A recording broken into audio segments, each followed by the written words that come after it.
What's up, guys? The Rogue Bulger here with Unashamed Gaming, bringing you another Unashamed Bible study today.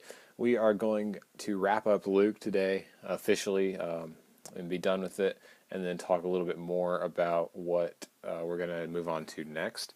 So it might be a shorter one today, just a few finishing thoughts for Luke that I didn't feel appropriate to put in last week's video, and then beyond that, I'm going to briefly talk about next week and what we are going to move on to after this.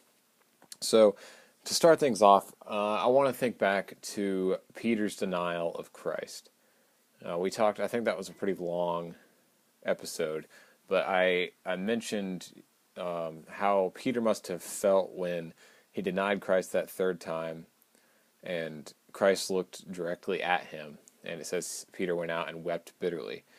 And I asked you to, just really imagine how that would feel, that kind of devastation that Peter would have gone through, and just to imagine that, how it would feel to you in that situation, and to remember that, because we would come back to it, and we're coming back to that. So for that, I would ask that you turn to John chapter 21, and we're going to start in verse 15. So go ahead, pause the video, turn to that, whatever you want to do. But this is after the resurrection. Jesus is eating with Simon Peter, Thomas, Nathaniel, the sons of Zebedee, James and John, and two other disciples. And this is when Jesus appears to them there and asks them if they have any fish. And they hadn't caught any fish, so he goes out to catch some, and he tells them to go out and catch some, and they pull in this big number, and they realize that it's Jesus. And the thing I want to mention is, it says in verse 3, it says, Simon Peter told them, I'm going out to fish. And they said, we will go with you. So I want you to remember way back to the beginning, at the calling of the disciples, what were they doing? Peter and they were fishermen. So, Jesus said, come with me, you'll be fishers of men. But they were fishermen before they were ever disciples of Christ. And you'll notice that that's what they go back and do right here in chapter 21 of John. They, as soon as Christ has died, they, just go back to how they were living before. They go back to their old ways. They go back to fishing for a living, whatever. And until they realize that this is Jesus speaking to them, that's what they're doing. They're just fishing. And so they ended up having this meal with Jesus with the fish they caught. And in verse 15 it says, they had finished eating, and Jesus said to Simon Peter, Simon, son of John, do you truly love me more than these? And Simon says, yes, Lord, you know that I love you. Jesus said, feed my lambs. Then again Jesus says, Simon, son of John, do you truly love me? He answered, yes, Lord, you know that I love you. Jesus said, take care of my sheep. The third time he said to them, Simon, son of John, do you love me? Peter was hurt because Jesus asked him the third time, do you love me? He said, Lord, you know all things. You know that I love you.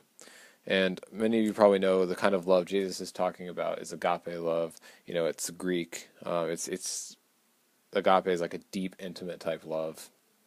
He's asking Simon, do you love me, in this deep way? And Simon finally says the third time, yes, I do. I love you with an agape love. He says, you know all things. You know that I love you. And Jesus said, feed my sheep. I tell you, when you were younger, you dressed yourself and went where you wanted. But when you are old, you will stretch out your hands, and someone else will dress you and lead you to where you do not want to go.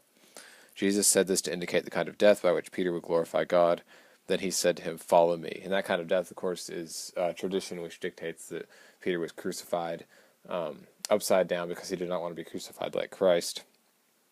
But so Jesus is asking him, do you love me? He's asking all these things. And you'll remember that not only I think it's just kind of cool, I don't know that it necessarily means anything, but Jesus asks and gets a response from Peter 3 times.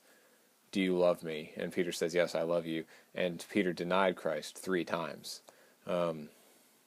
It's it's like he truly denied Christ, but he truly loves Jesus in this instance. You know, he knows what he did, he knows what was wrong, and he truly just loves Jesus.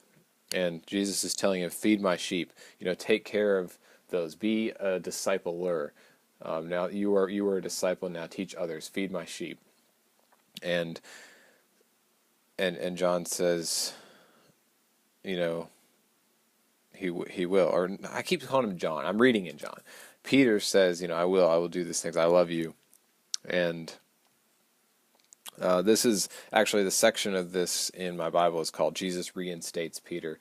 So Jesus is having this really intimate moment with Peter when the last encounter they had face to face would have been when Peter denied Christ. It's this really cool picture, this culmination of what the crucifixion is really all about. How, you know, we may deny Christ, we may, in our actions, in our lives, you know, the way we live certainly is not always glorifying to God and to the sacrifice that Jesus did for us. But God and Jesus, he still loves us no matter what.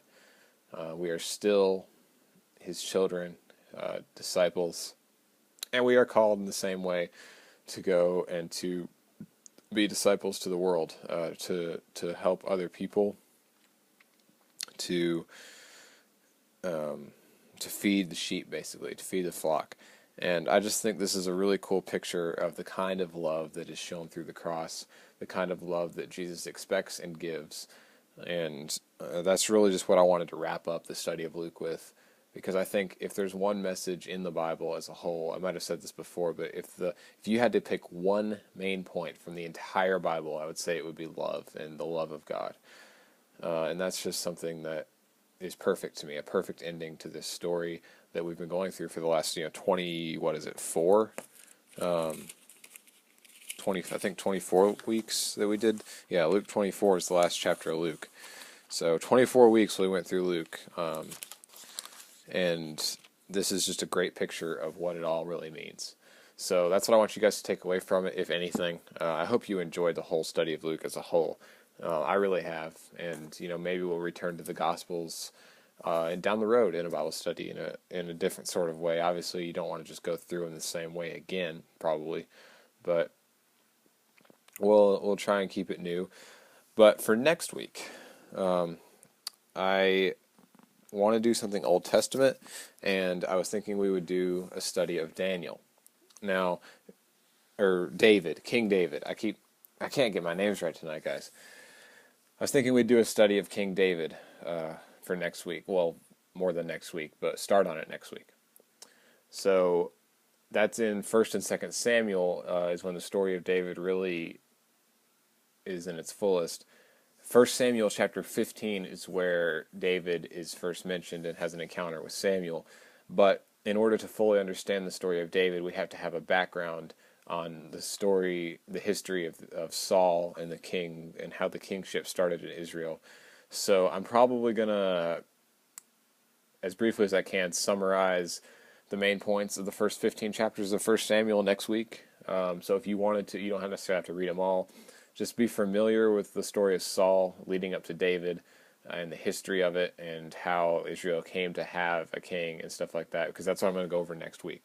So next week will be kind of a fence post study of the first 15 chapters of 1 Samuel, and then going on from there, we will probably not take it chapter by chapter like we did in Luke. Maybe do it story by story, if that makes sense, or whatever just fits into the time frame that we have. But we'll be going through the life and the kingship of King David. So I hope you guys enjoy that as well. It's going to be, I hope to shed some light on some things that maybe aren't so often talked about, as well as hopefully just grow with you guys, because I have grown. I can tell that I've grown through this study of Luke. I hope you have too. And I hope you guys have enjoyed it, because I really have. So as always, I'm praying for you guys for this study. I would ask that you do the same, and that I will see you next week. And be sure to share these videos. Be sure to like them if you like them, and all that good stuff. It always helps the channel and might help somebody else as well. So thank you guys, and we'll see you next week.